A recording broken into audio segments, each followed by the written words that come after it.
So if you want to find nearby people on Instagram, you have to follow this step. What you need to do is you have to go to your Play Store. And once you are on your Play Store, you have to search for the Instagram.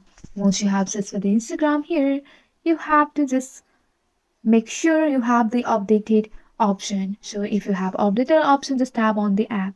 Then you have to install the latest version of Instagram available on your Play Store. After having your latest version of your Instagram, you have to just go and open up your Instagram. After that, here you have to go for your search bar. Once you are on your search bar here, so here you have to search your logo location like this.